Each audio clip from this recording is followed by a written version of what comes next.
It's Randy and Tasha Cross, and this is Marriage Loosen the News, where the focus is on helping people grow and develop relationships that are healthy.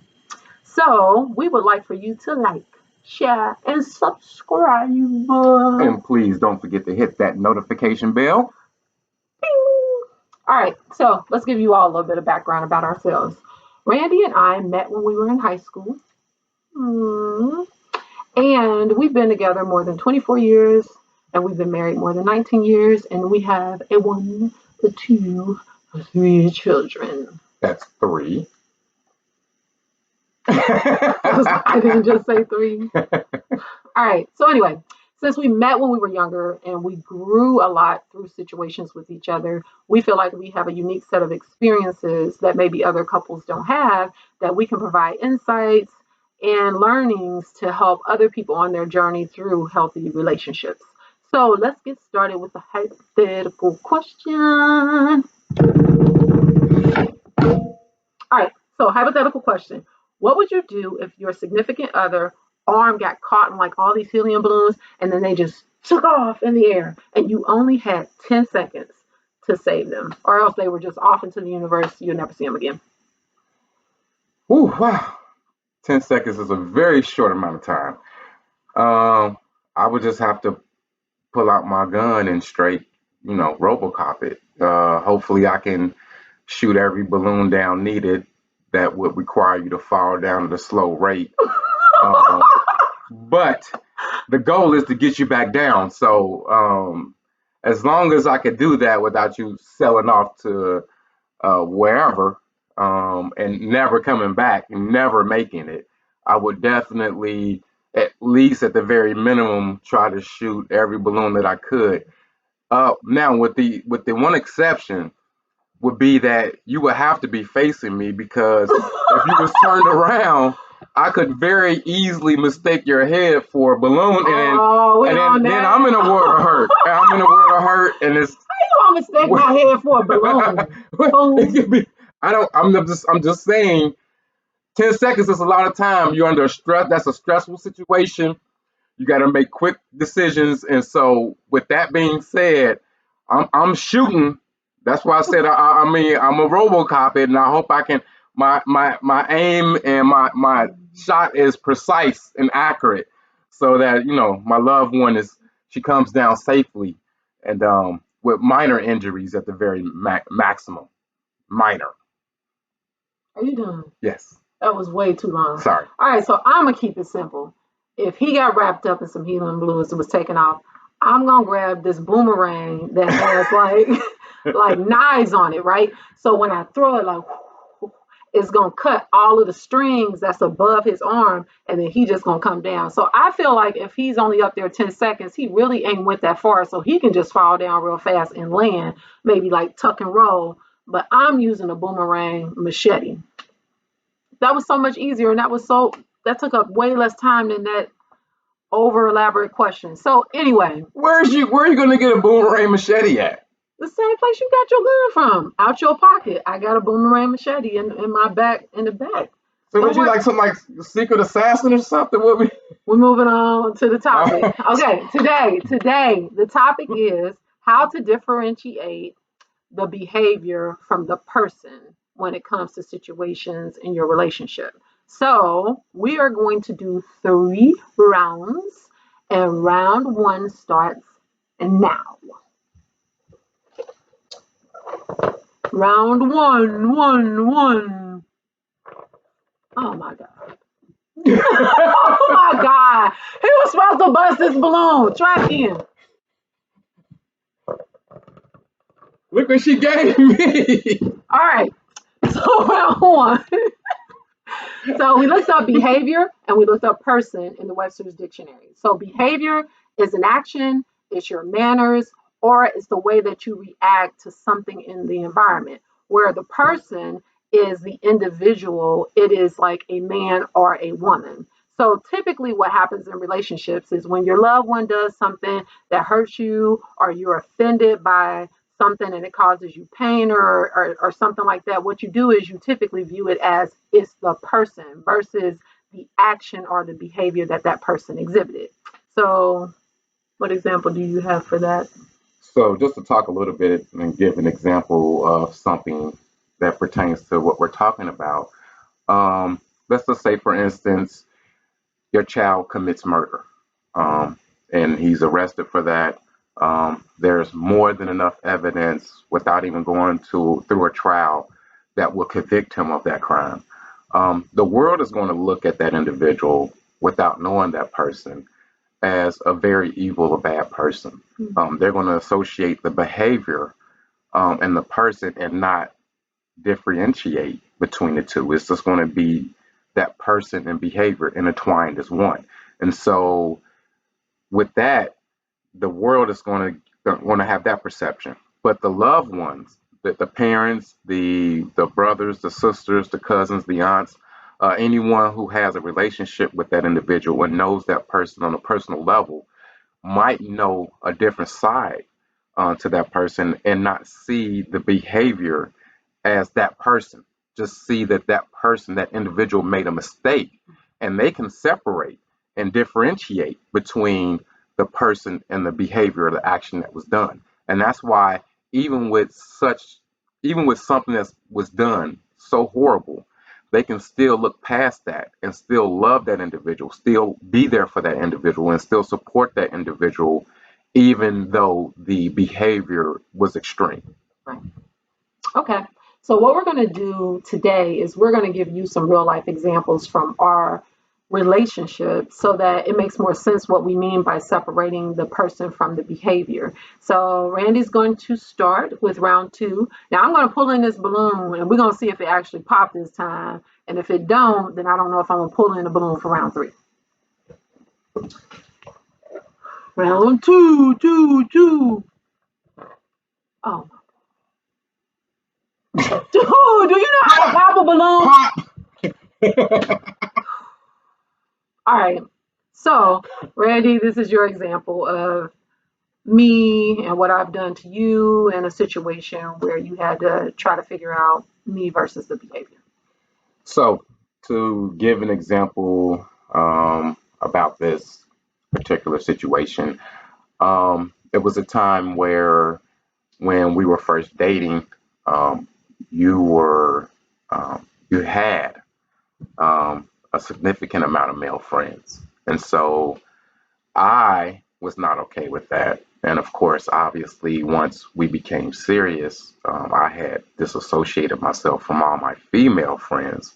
And so I just felt that that should have been automatically done in your instance. And so when it was not, and you were very forthcoming with being around these individuals because there was nothing you were trying to hide. But what I didn't initially understand was that I felt if I did it, you should have done it. And it should have been automatic and it should not have had to have been a discussion about it. And so when you started combating or trying to get me to understand your perspective, I just initially felt what I felt and said, no, it's you then. Like, you're the reason why you can't not stop hanging around these individuals, even though I felt some type of way about it. So initially, it was hard for me to understand why she could not just easily say bye and drop everything like I did, um, until we had a conversation and she tried to further describe or clarify what it was or why it was she felt the way she felt and did what she did. Yeah. And so for me, what I had to be clear on, not that it made him feel any better per se, but I had to make sure that he understood that when I grew up, I was a tomboy. So all I hung out was boys. I played football with my brothers and my cousins and all the males around the neighborhood. And I typically just hung out with guys because it was easier to have conversations with them, hang out with them. It wasn't any jealousy, a lot of the stuff that I dealt with females. And because that was the way that I was raised, those were the relationships that developed easy for me. And so walking away from those relationships weren't easy because they were relationships, like they were time spent. It was, people that I actually cared about on a deep level. And so just walking away from that wasn't easy for me. It was kind of like, why you tripping? They just my friends, but I wasn't viewing it from his perspective of, well, I'm your man. And when you spend time with someone else, that feels like you're giving that time that you should be intimate with me with some other male. And so I had to give him that perspective just to help him understand, but wasn't really seeing his perspective on why he wanted me to disconnect. Right. And so I think what happened eventually, over time and just communicating back and forth and trying to get each other to understand where we were with this, it took time and it was a process. It was something that did not happen overnight.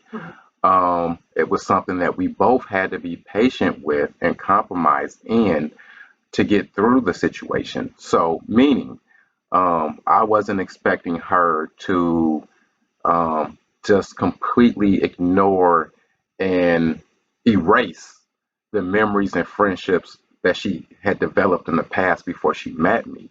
But what I did expect was a level of respect and understanding and how I felt and how we should deal with those type of situations and relationships moving forward in our relationship with trying to develop a future with one another. So at that time we were just dating, and so we weren't at that stage of where we were married yet and made that type of commitment with one another. But obviously we were in a point and we had the same mindset that that's where we were heading and that's what we both wanted with one another. So with that being understood, she then started to see it from my way, and I had to understand that because she was so honest and forthcoming with those situations and relationships, that it wasn't anything more than a friendship. And so, when she would see that individual out and about and interact with that person, that I should not be feeling some type of way about it in a negative fashion just because she's saying hello and engaging in a friendly conversation because they haven't seen each other in some time, which used to be an issue. So what I had to understand was that it was just a friendship, something that she had developed. It was a action or behavior that's separate from her, the individual that I wanted to get to know and love and care for and wanted the same in return, and had to understand that even though we're different individuals and she has those relationships in the past, that they'll stay in the past. They'll be still be there, but we're just going to handle it on a different level so that it doesn't interfere with our relationship. And so we're going to move into round three. The prayer is that we're going to pop this balloon. I guess that's Oh all I can Lord, say. here we go. So round three, three, three.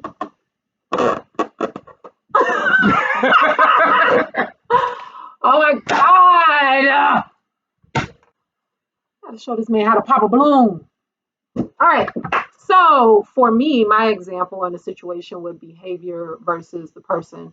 I remember one time we went to the Jazz Fest downtown, and when we were trying to get in, they had a limitation on the size bag that you could have, and I had this huge like tote purse, and so they were telling me I couldn't come in with it. So Randy was already frustrated by it. But then when he left to go take it back to the car, he saw other women going in with big purses also, and they were letting them through. So he came back, had a conversation with somebody, they were letting him through. But this same security guard who had told him before that he couldn't come through had came and approached him. And so they got into it. And when my husband gets revved up, it's a whole nother ballpark, like yelling, screaming, ready to fight, That's going all, all the way folks. in. It's over. And so he's going all off, security guard going all off. They beefing up like they about to fight. And I'm like, for real, all over this purse. It's really not that serious. And so anyway, he's revved up. He starts to walk in, but I'm still conversing with the security guard to help him understand, like, well, there's some miscommunication with the direction of, your employees. You need to make sure, blah, blah, blah, blah, blah. But he was so mad that he yelled, you need to come on, stop talking to that security guard. So it was just like off the hook. So then I'm like, dude, I don't even want to be with you no more. I don't even want to hang out with you no more. I don't even want to be down here with you. I don't even want to be in the same seating area as you, because now I'm pissed off that he like went off, but he was already angry. So that was the behavior that he exhibited. So you can explain your like behavior with the anger. Well, to clarify, I was the one carrying the purse, so I had the direct interactions with the individual. Um, and there was definitely some aggression from their end that caused me to respond in the manner that I did, not justifying it or saying that it was correct, because obviously, with us being together as long as we have been, I'm well aware of what she expects from me as far as the level of anger or the willingness that I'm willing to engage in unnecessary situations that can be really handled in a much better way. So that's something that I have to learn and understand. But definitely, that is what sparked the anger and the frustration and the level of agitation that I had at that time. And of course, it just spilled out onto everyone and anyone that was willing to come in my vicinity. So Like Hulk crush. So, for me, what I had to understand to his point, like we've been together a long time. So I know what my husband's trigger points are. I know when he shifts into anger, but I have to understand that that's a behavior that's not necessarily him. So we just have to keep working through. Like, I don't like it when you exhibit this behavior in this particular circumstance and or situation. This is how it makes me feel. I disconnect. I can't enjoy myself because of all of the frustration and the anger and the tension that's caused. But I needed to understand going through this with him that it was truly a behavior versus it being him, and that the behavior needed to be worked on. And as long as the behavior is being worked on and it's shifting and it's adjusting and it's changing, that's truly what the need is. That's what the want is. It's not like I just don't want to be with you no more because you are angry. No, right. it's exhibiting the behavior of anger in situations that needs to be corrected. So I think that's in a nutshell what we wanted to share with you all as far as separating the person from the behavior, because the behavior can always be worked on. And that's what Right. we really want to get across to you all. And it takes time for behaviors to be worked on, but as long as you're working on them, that's what's important. Absolutely. So we want you to stay tuned because we are going to start our Q&A session this week. It's going to be relationships Q&A. People have sent in some questions through YouTube, through Facebook, even some personal text. So we're going to start answering some of those questions. That should be out this Wednesday. So stay tuned and stay connected with us on Marriage Loosen the News. News. Peace.